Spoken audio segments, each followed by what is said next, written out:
Salve saudara-saudari, selamat pagi. Salam dari kota Denpasar.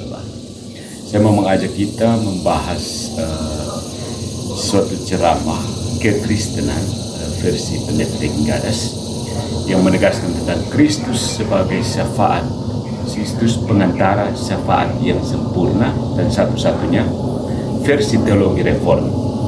Sayang sekali, meskipun ini adalah ajaran teologi reform, tapi berusaha dipaksakan untuk kekristenan. So, sebagai orang Kristen yang sejati, mari kita memeriksa apa saja kesalahan argumen sehingga pendapat atau argumen yang diajukan oleh teologi reform ini harus dibuang ke tempat sampah karena tidak sesuai dengan logika, tidak sesuai dengan biblika, dan tidak sesuai dengan historisitas. Nah, argumen dari Degeng Gadas ini secara pokok dapat disebut sebagai argumen the one mediator yang didasarkan pada 1 Timotius bab 2 ayat 5. Karena Allah itu Esa dan Esa pula dia yang menjadi pengantara antara Allah dan manusia, yaitu manusia Kristus Yesus. Ini kita sebut sebagai the one mediator argument, gagasan pokok dari Pendeta Degeng Gadas. Dari ayat ini, Protestan, terutama dalam tradisi reformasi, sering menolak doktrin Katolik tentang perantaraan para santo, doa kepada Maria, serta imamat ministerial, dengan alasan bahwa hanya Kristus satu-satunya pengantara antara Allah dan manusia. Mari kita meninjau argumen ini dan respon dari orang Katolik. Yang pertama, Kristus sebagai pengantara utama tetapi tidak eksklusif, ya. Gereja Katolik tidak menyangkal bahwa Kristus adalah satu-satunya pengantara utama antara Allah dan manusia. Akan tetapi, ini tidak berarti bahwa tidak ada pengantara sekunder yang turut serta dalam pengantaraan Kristus, perantaraan Kristus. Nah, konsep ini serupa dengan bagaimana Kristus adalah satu-satunya penebus, redemptor, tetapi umat Kristen tetap dipanggil untuk melengkapi dalam tubuh kita penderitaan Kristus. Seturut Kolose bab 1 ayat 24. Nah, poin yang kedua, perantaraan dalam tubuh mistik Kristus, gagasannya. Dalam 1 Timotius bab 2 ayat 1-4, sebelum ayat tentang satu pengantara, Paulus mendorong jemaat untuk berdoa syafaat bagi semua orang. Jika Kristus sebagai pengantara berarti meniadakan bentuk perantaraan lain, maka doa syafaat dari orang-orang percaya juga seharusnya tidak diperlukan, bukan? Ya. Akan tetapi, kitab suci justru menunjukkan bahwa para kudus baik di dunia maupun di surga mengambil bagian dalam perantaraan ini. Wahyu bab 5 ayat 8 dan Wahyu bab 8 ayat 3-4. Ya. Nah, yang ketiga yang paling sensitif, Maria dan para santo sebagai pengantara dalam Kristus. Ya. Gereja Katolik memahami bahwa Maria dan para santo tidak bertindak sebagai pengantara yang menggantikan Kristus, substitutif, tidak, tetapi sebagai anggota tubuhnya yang turut serta dalam karya perantaranya. Pengantara subordinatif, no substitutif, yes subordinatif. Sama seperti Musa, Abraham, atau para nabi yang berdoa syafaat bagi umat Israel dalam perjanjian lama, para kudus dalam perjanjian baru bisa berdoa untuk kita. Yes, mintalah doa kepada para kudus di surga. Poin yang keempat yang masih berhubungan dengan Dewan Mediator argumen adalah imamat ministerial tidak mengurangi peran Kristus. Dalam Yohanes bab 20 ayat 23, Yesus memberikan wewenang kepada para rasul untuk mengampuni dosa. Nah, ini menunjukkan bahwa ada partisipasi dalam karya Kristus tanpa menggantikan atau mengurangi perannya sebagai perantara utama. Ya. 1 Korintus bab 4 ayat 1 menyebut para rasul sebagai pelayan Kristus dan pengelola rahasia Allah, yang menunjukkan bahwa Allah bekerja melalui mereka. Jadi kesimpulannya untuk poin pertama kita, argumen Protestan tentang the one mediator cenderung menafsirkan 1 Timotius bab 2 ayat 5 dalam arti eksklusif yang tidak sesuai dengan konteks kitab suci secara komprehensif, secara keseluruhan. Ya. Gereja Katolik mengakui bahwa Kristus adalah satu-satunya pengantara dalam pengertian utama, tetapi dia, Kristus, juga mengizinkan anggota tubuhnya untuk turut serta dalam karya perantaranya. Ini selaras dengan prinsip bahwa Allah sering bekerja melalui ciptaannya untuk menyampaikan rahmat-Nya. Mari kita periksa apa saja kesalahan asumsi dari Protestan versi De Gingaras.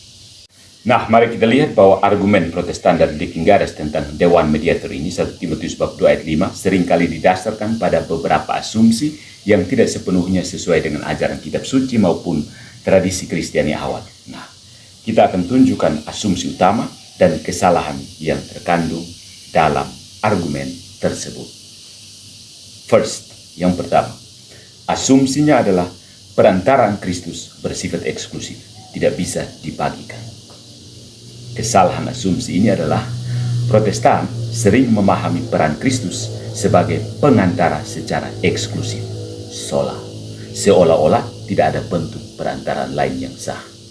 Padahal, kitab suci menunjukkan bahwa ada banyak bentuk perantaraan manusia yang diizinkan dan dikehendaki oleh Tuhan sendiri. Misalnya, doa syafaat, imamat, atau peran para nabi. Mari kita melihat contoh dari Alkitab sendiri ya. Musa berdoa syafaat bagi Israel. Keluaran bab 32 ayat 11 sampai 14. Abraham memohonkan belas kasihan bagi Sodom. Kejadian bab 18 ayat 22 sampai 33. Dan Paulus meminta doa syafaat dari jemaatnya. 1 Tesalonika bab 5 ayat 25, Roma bab 15 ayat 30. Para malaikat dan para kudus mempersembahkan doa orang beriman di hadapan Allah. Wahyu bab 5 ayat 8 dan Wahyu bab 8 ayat 3 sampai 4. Nah, tanggapan orang Katolik, Kristus sebagai pengantara tidak berarti menghalangi bentuk perantaraan lain yang bergantung pada dan berasal dari Tuhan sendiri. Jika perantaraan manusia dilarang, maka doa-doa syafaat dan peran para rasul juga seharusnya tidak ada. Ya.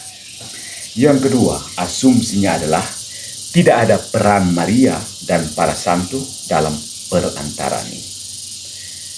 Kesalahan asumsinya di sini adalah Protestan sering berpikir bahwa jika seseorang selain Kristus disebut sebagai pengantara, itu berarti Kristus tidak lagi cukup. Kitab suci menunjukkan bahwa para kudus di surga tidak pasif, tetapi tetap terlibat dalam kehidupan gerejanya. Sekali lagi, Wahyu bab 5 ayat 8, Wahyu bab 8 ayat 3-4. Nah, dalam Lukas bab 1 ayat 46 sampai 49, Maria sendiri menubuatkan bahwa segala keturunan akan menyebut aku berbahagia, yang menunjukkan peran istimewanya dalam rencana keselamatan. Bagaimana tanggapan orang Katolik? Ya, Maria dan para santo tidak bertindak di luar Kristus, tetapi justru karena mereka telah disempurnakan dalam Dia, mereka turut serta dalam karyanya. Ya, sama seperti kita bisa meminta seorang teman untuk mendoakan kita, kita juga bisa meminta para santo untuk berdoa bagi kita. Emangnya salah di mana? Minta kawan untuk berdoa. Orang kudus itu kawan saya loh. The friend of God is friend of mine. Asumsi yang ketiga, semua orang percaya sama dalam peran imamat. Kesalahannya adalah Protestan sering berpegang pada konsep imamat semua orang percaya, priesthood of all believers, 1 Petrus bab 2 ayat 9, sebagai alasan untuk menolak imamat ministerial dalam gereja Katolik.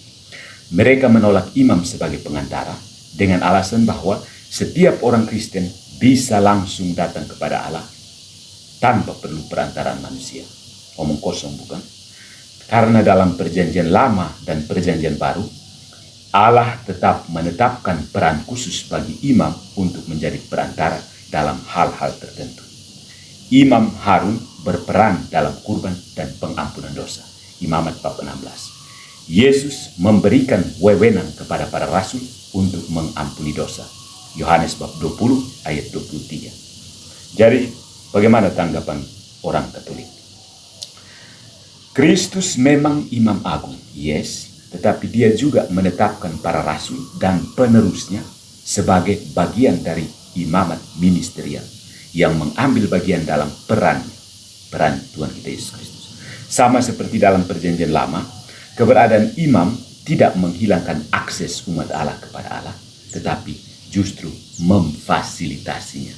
Fasilitator, panitia surga. Ya.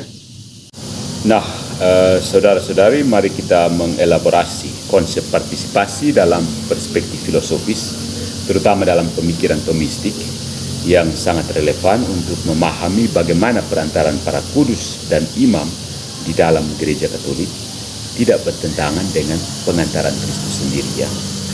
Yang pertama, konsep partisipasi dalam metafisika tomistik.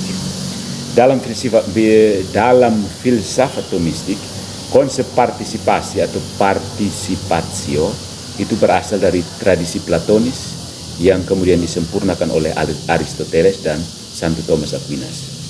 Nah, menurut Plato, partisipasi berarti bahwa sesuatu yang lebih rendah yang disebut partikular mengambil bagian dalam sesuatu yang lebih tinggi yang disebut forma. Misalnya, keindahan dalam suatu benda ikut serta itu berpartisipasi dalam keindahan sejati. Jadi bunga mawar yang indah itu berpartisipasi dalam keindahan yang sejati, forma keindahan itu sendiri. Kemudian Aristoteles itu mendefinisikan atau menegaskan partisipasi itu berkaitan dengan sebab akibat atau kausalitas, di mana sesuatu yang lebih tinggi memberikan eksistensi atau sifat tertentu kepada yang lebih rendah. Ya.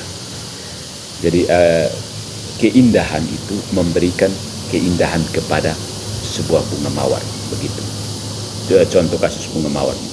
Kemudian dalam Santo Thomas Aquinas, di dalam konteks teologi, partisipasi itu berarti bahwa makhluk mengambil bagian dalam keberadaan Allah, esenya Allah, yang adalah keberadaan yang murni, ipsum esse subsistens, keberadaan yang tertinggi. Makhluk itu mengambil bagian dalam keberadaan tertinggi tersebut. Nah, dalam konteks perantaran Kristus, partisipasi berarti bahwa Kristus sebagai pengantara utama memungkinkan orang lain untuk mengambil bagian dalam karya perantaraannya tanpa menggantikan atau mengurangi perannya. Bukan sebuah mawar yang indah misalnya tidak menggantikan ide tentang keindahan, ya kan? Nah, yang kedua, secara khusus partisipasi dalam perantaran Kristus. Kristus sebagai pengantara utama, mediator principalis, tidak bertentangan dengan peran para kudus dan imam sebagai pengantara partisipatif, mediator sekundari. Jadi mediator principalis dan mediator sekundari. Nah, partisipasi dalam perantaraan melalui tubuh mistik Kristus. Itu. Menurut konsep tubuh mistik Kristus, lihat 1 Korintus bab 12 ayat 12 sampai 27, semua orang percaya adalah bagian dari Kristus. Maka jika Kristus adalah pengantara, anggota tubuhnya juga dapat berpartisipasi dalam perantaranya. Nah, mari kita analogikan dengan cahaya matahari, ya. Matahari tahu kan? Bukan tokoh matahari. Kristus adalah matahari, sumber utama dari cahaya, bukan? Para kudus dan imam adalah cermin yang memantulkan cahaya itu ke tempat-tempat lain. Cahaya yang mereka berikan tidak berasal dari diri mereka sendiri, tetapi dari Tuhan kita Yesus Kristus sendiri. Ya, dengan demikian, ketika seseorang meminta doa syafaat kepada santu, ia bukan meminta perantaraan yang terpisah dari Kristus, tetapi perantaraan yang berasal dari dan dalam Kristus. Ya. Elaborasi yang kedua, partisipasi dalam imamat Kristus. Kristus adalah imam agung, Ibrani bab 4 ayat 14 sampai 16, tetapi imam manusia tetap berperan sebagai alat partisipatif dalam karyanya. Bisa dianalogikan seperti tukang kayu dan pahat. Ya. Kristus adalah tukang kayu, sumber utama yang mengukir kayu. Imam, seorang imam seperti Patris Allegro adalah pahat, alat yang digunakan oleh tukang kayu untuk bekerja. Ya. Kayu yang diukir adalah umat Allah yang dibentuk oleh rahmat Kristus. So, sebagai pahat, imam Patris Allegro tidak menggantikan Kristus, tetapi dipakai oleh Tuhan untuk menyampaikan rahmat dalam sakramen-sakramen. Karena itu kewajiban bagi saya untuk merayakan sakramen-sakramen kepada umat beriman.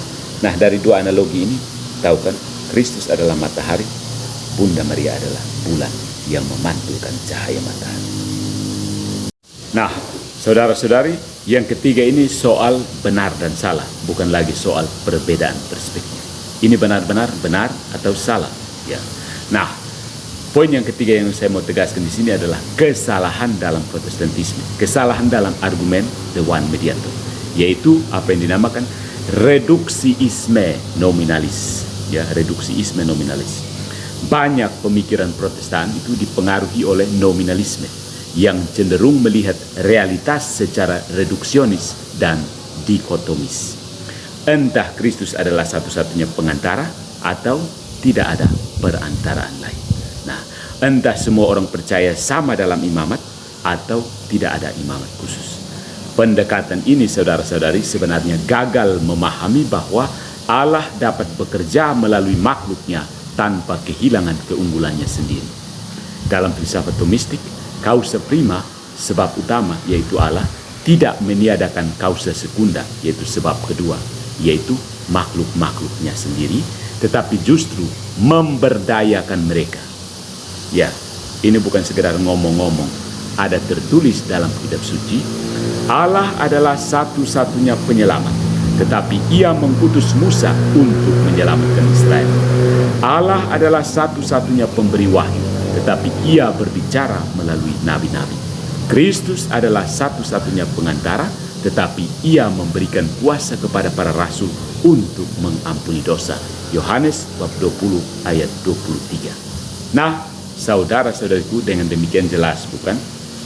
Dalam perspektif filsafat partisipasi, perantaraan para kudus dan imam tidak menggantikan, tetapi mengambil bagian dalam perantaraan Kristus. Seperti cermin yang memantulkan cahaya matahari, mereka bukan sumber utama, tetapi tetap menjadi sarana yang sah bagi rahmat Allah. Maka argumen Protestan yang menolak segala bentuk perantaraan lain selain Kristus adalah bentuk penyederhanaan yang gagal memahami bagaimana Allah bekerja melalui makhluk-makhluknya dalam cara yang sesuai dengan kodrat mereka. That's it. Dengan demikian, the one mediator argument sudah dibantah. Let me see.